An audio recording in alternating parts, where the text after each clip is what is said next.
Sir, ಈಗ bus ದರ ಏರಿಕೆ ಮಾಡಿದೆ ಸರ್ಕಾರ, ಏನು ಸರ್ ಗ್ಯಾರಂಟಿ ಪ್ರಾಬ್ಲಮ್ ಆಗುತ್ತಾ ರಾಜ್ಯದಲ್ಲಿ?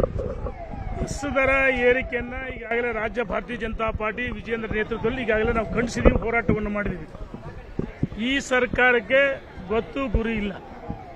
ರಾಜ್ಯದ ಜನ ಮಾತಾಡ್ತಾರೆ ಸರ್ಕಾರ ಸತ್ತೋಗಿದೆ. ಒಂದು ಕಡೆ ಇವತ್ತೇನು ಹೊಸ ವರ್ಷ, ಈಗ ಇವರು ಕೊಟ್ಟ ಭರವಸೆಗಳು ಬಹುಶಃ ಹಿಮಾಚಲ ಪ್ರದೇಶದಲ್ಲಿ ವಾಪಸ್ ಪಡೆದು ಕರ್ನಾಟಕ ರಾಜ್ಯದಲ್ಲೂ ಇದೇ ಪರಿಸ್ಥಿತಿ ಬರುತ್ತೆ. ಇದು ಮುನ್ಸೂಚನೆ. ಮಹಿಳೆಯರಿಗೆ ಕಡೆ ಕೊಟ್ಟಂಗೆ ಮಾಡೋದು, ಈ ಕಡೆ ಪುರುಷರ ಮೇಲೆ ತೆರಿಗೆ ಭಾರ ಏರೋದು. ಇವತ್ತು ಸರ್ಕಾರ ರಾಜ್ಯದಲ್ಲಿ ಜನ ವಿರೋಧಿ ಸರ್ಕಾರ, ರೈತ ವಿರೋಧಿ ಸರ್ಕಾರ, ಹಾಲಿನ ದರ ಜಾಸ್ತಿ ಮಾಡಿದೆ, ನೀರಿನ ದರ ಜಾಸ್ತಿ ಮಾಡಿ, ಎಲ್ಲವೂ ಜಾಸ್ತಿ ಆಗಿದೆ. ಈ ಸರ್ಕಾರ ಸತ್ತು ಹೋಗಿದೆ ಅಂತ ಹೇಳಿ ಇಚ್ಛೆ ಪಡ್ತೀವಿ. ಈಗ ಸರ್ ಹೋರಾಟ ಜೋರಾಗ್ತಾ ಇದೆ, ಚೆನ್ನಾಗಿ ಮಾಡ್ತಾ ಇದ್ದಾರೆ. ನಿಮ್ಮ ಹೋರಾಟ ಯಾವಾಗ ಸರ್, ನೀವು ಯಾವ ತರ? ಒಂದು ಭಾರತೀಯ ಜನತಾ ಪಾರ್ಟಿ ಒಂದು ವಿಶಿಷ್ಟವಾದ ಪಾರ್ಟಿ. ಭಾರತೀಯ ಜನತಾ ಪಾರ್ಟಿಗೂ ಬೇರೆ ಪಾರ್ಟಿ ವ್ಯತ್ಯಾಸವಿದೆ.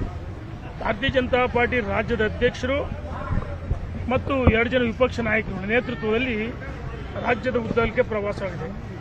ಕೆಲವರು ನೋಡಿ, ನಾನು ಯಾರ ಹೇಳಕ್ಕೆ ಇಚ್ಛೆ ಪಡಲ್ಲ, ಅದು ಬಣ ಅಲ್ಲ. ವಿಜಯೇಂದ್ರ ರಾಜ್ಯದ ಅಧ್ಯಕ್ಷರು, ವ್ಯಕ್ತಿ ಅಲ್ಲ, ರಾಜ್ಯದ ಅಧ್ಯಕ್ಷರ ನೇತೃತ್ವ ಹೋರಾಟಗಳು ಆಗಿದೆ. ಕೆಲವರು ಈ ಕ್ರೆಡಿಟ್ ನನಗೆ ಸಿಗಬೇಕು. ನಿನ್ನೆ ದಿವಸ ಕಂಪ್ಲಿಯಲ್ಲಿ ನಡೆದಂತ ಹೋರಾಟದಲ್ಲಿ ಭಾರತೀಯ ಜನತಾ ಪಾರ್ಟಿಯ ಜಿಲ್ಲಾಧ್ಯಕ್ಷರು, ಮಾಜಿ ಸಚಿವರುಗಳು, ಮಾಜಿ ಶಾಸಕರುಗಳು ಯಾರಾದರೂ ಪಾಲ್ಗೊಂಡಿದ್ರ? ಅದಕ್ಕೆ ಇದು 5-6 ಜನರ ಒಂದು ಗುಂಪು.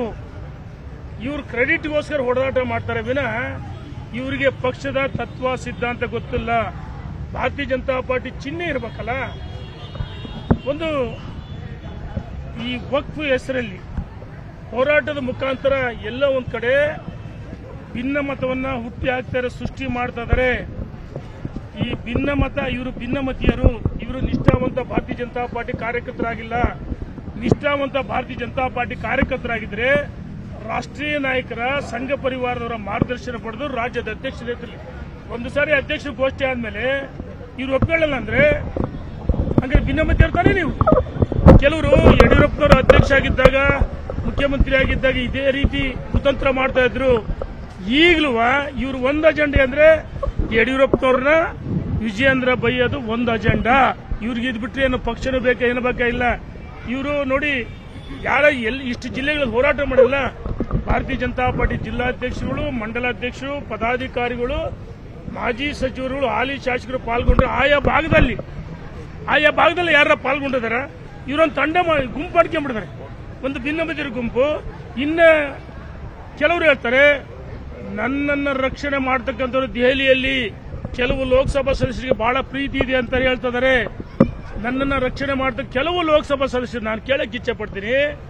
ಆಯ್ತಪ್ಪ, ಕೆಲವು ಲೋಕಸಭಾ ಸದಸ್ಯರು ಹೆಸರು ಹೇಳ್ಬಿಡುದು ನೋಡ, ಕೆಲವು ಲೋಕಸಭಾ ಸದಸ್ಯರು ಹೆಸರು ಹೇಳಬೇಕು. ಒಂದ್ ನಿಮಿಷ, ನಾನು ಅದನ್ನ ಹೇಳ್ತೀನಿ. ಕೆಲವು ಲೋಕಸಭಾ ಸದಸ್ಯರು ನಿನ್ನ ಬಗ್ಗೆ ಬಹಳ ಪ್ರೀತಿ ಇದೆ ಅಂತ ಹೇಳ್ತಾರಲ್ಲ, ಅಂದ್ರೆ ಭಿನ್ನಮತ ಅಂದ್ರೆ ತೊಟ್ಲು ತೂಗೋದು, ಮಗುಚಿ ಊಟದ ಕೆಲಸ ಕೆಲವರು ಮಾಡ್ತಾ ಇದಾರೆ. ನಾನು ಹೇಳ್ತಾ ಇದ್ದೀನಿ, ಈ ಕೆಲಸವನ್ನ ಕರ್ನಾಟಕದಲ್ಲಿ ಭಾರತೀಯ ಜನತಾ ಪಾರ್ಟಿ ಸದೃಢವಾಗಿದೆ. ಯಡಿಯೂರಪ್ಪನ ಬಿಜೆಪಿ ಬೈದ್ರೆ, ಯಡಿಯೂರಪ್ಪನ ಬೈದ್ಬಿಟ್ರೆ ಇವರಿಗೆ ಬಹಳ ಒಳ್ಳೇದು, ವಿಜಯೇಂದ್ರ ಬೈದ್ರೆ ಒಳ್ಳೇದು. ಕೆಲವರು ಲೋಕಸಭಾ ಸದಸ್ಯರು ಗೆದ್ದಂತವರು ಕರ್ನಾಟಕದಲ್ಲಿ ವಿಧಾನಸಭೆ ಚುನಾವಣೆ ಪೂರ್ವದಲ್ಲಿ ಜಿಲ್ಲಾ ಪಂಚಾಯತಿ, ತಾಲೂಕ್ ಪಂಚಾಯತಿ ಚುನಾವಣೆ ಬರ್ತವೆ. ಕಾರ್ಯಕರ್ತರಿಗೆ ನೋವಾಗುತ್ತೆ, ಮುಖಂಡರಿಗೆ ನೋವಾಗುತ್ತೆ. ಏನು ಕರ್ನಾಟಕದಲ್ಲಿ ಭಾರತೀಯ ಜನತಾ ಪಾರ್ಟಿ ಅಧಿಕಾರಕ್ಕೆ ಬರಬಾರ್ದ? ನಿಮ್ಮ ಪ್ರತಿಷ್ಠೆಗಳು ಬದಿಗೊತ್ತಿ ರಾಜ್ಯದ ಅಧ್ಯಕ್ಷರ ಜೊತೆ ಕೈ ಜೋಡಿಸಬೇಕು. ಇಲ್ಲ ಅಂದ್ರೆ ಭಾರತೀಯ ಜನತಾ ಪಾರ್ಟಿ ಸಭೆ ಕರೆದಾಗ ನಾವೀಗಾಗಲೇ ಮಾಜಿ ಸಚಿವರುಗಳು, ಮಾಜಿ ಶಾಸಕರುಗಳು, ಮುಖಂಡರುಗಳು, ಹಾಲಿ ಶಾಸಕರು ನಾವು ಚರ್ಚೆ ಮಾಡ್ತೀವಿ. ಸಭೆ ಕರೆದಂತ ಸಂದರ್ಭದಲ್ಲಿ ಯಾರು ರಾಜ್ಯದ ಅಧ್ಯಕ್ಷ, ಭಾರತೀಯ ಜನತಾ ಪಾರ್ಟಿ ಸಭೆ ಯಾವಾಗ ಕರೀತಾರೆ ಆ ಸಂದರ್ಭದಲ್ಲಿ ಇವರಿಗೆ ಸರಿಯಾದ ರೀತಿ ಪಾಠ ಕಲಿಸ್ತೀವಿ, ಬಿಡಲ್ಲ ಅಷ್ಟು ಸುಲಭವಾಗಿ. ದಿವಸ ಬರೀ ಯಡಿಯೂರಪ್ಪನ ವಿಜಯೇಂದ್ರ ಬೈಯೋದ ಕೆಲಸನ ಬಿಜೆಪಿ. ನಾನು ಹೇಳ್ತಿದ್ದೀನಿ, ಯಾರು ಪರದೆ ಹಿಂದೆ, ತೆರೆ ಹಿಂದೆ ಏನು ತೊಟ್ಲು ತೂಗ ಮಗುಚಿ ಹುಡ್ತಾರಲ್ಲ, ಕೆಲವು ಲೋಕಸಭಾ ಸದಸ್ಯರು, ಎಲ್ಲರಲ್ಲ, ಕೆಲವರು ನೇರವಾಗಿ ಅಖಾಡಕ್ಕೆ ಬರಬೇಕು. ನಿಮಗೆ ತಾಕತ್ತಿದ್ರೆ ಏನ್ ಬಿಜೆಪಿ ಅಸ್ಥಿರ ಮಾಡಕ್ ಕೊಟ್ಟಿರಾ? ಅಧ್ಯಕ್ಷರು ಸಮರ್ಥರಿಲ್ವಾ? ರಾಜ್ಯದ ಉದ್ದಕ್ಕೆ ಪ್ರವಾಸ ಮಾಡಿಲ್ಲ. ಮೂಢ ವಿರುದ್ಧ ಹೋರಾಟ ಮಾಡಿದ್ದರು, ವಾಲ್ಮೀಕಿ ಹಗರಣ ವಿರುದ್ಧ ಹೋರಾಟ ಮಾಡಿದ್ದರು, ಭ್ರಷ್ಟಾಚಾರ ವಿರುದ್ಧ ಹೋರಾಟ ಮಾಡಿದ್ದರು. ಇವತ್ತೇನು ಅನ್ಯಾಯ ಆಗಿದೆ ಅಲ್ಲ ರಾಜ್ಯ ಜನರಿಗೆ. ಬಾಣಿಯಂತೆ ಸಾವಾಗಿದೆ, ನವಜಾತಿ ಶಿಶುಗಳು ಸಾವಾಗಿದೆ, ಮೂಢ ಹೋರಾಟ ಭ್ರಷ್ಟಾಚಾರ ಬಯಲಿಗೆಳಿಲಿಲ್ಲ, ಪಾದಯಾತ್ರೆಯಲ್ಲಿ ಯಾಕೆ ಪಾಲ್ಗೊಳ್ಳಿಲ್ಲ, ವಾಲ್ಮೀಕಿ ನಿಮ್ಮ ಹಗರಣ ಅದರಲ್ಲಿ ಯಾಕೆ ಪಾಲ್ಗೊಳ್ಳಿಲ್ಲ?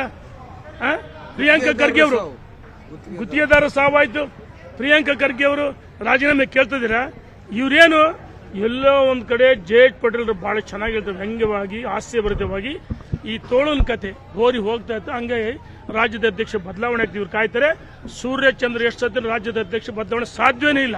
ಅವರ ನೇತೃತ್ವದಲ್ಲಿ ಮುಂಬರುವ ಚುನಾವಣೆಗಳು ಹೋಗ್ತಿದ್ದಾರೆ, ಹೋಗಿ ಡೈಲಿ ಎಲ್ಲ ಅನೌನ್ಸ್ ಮಾಡಿ ಅಂತೀರಿ. ಯಾರು ಸಪೋರ್ಟ್ ಮಾಡ್ತಾರೆ ಯತ್ನಾಳ್ ಅಂತ ಹೇಳ್ತಾರೆ.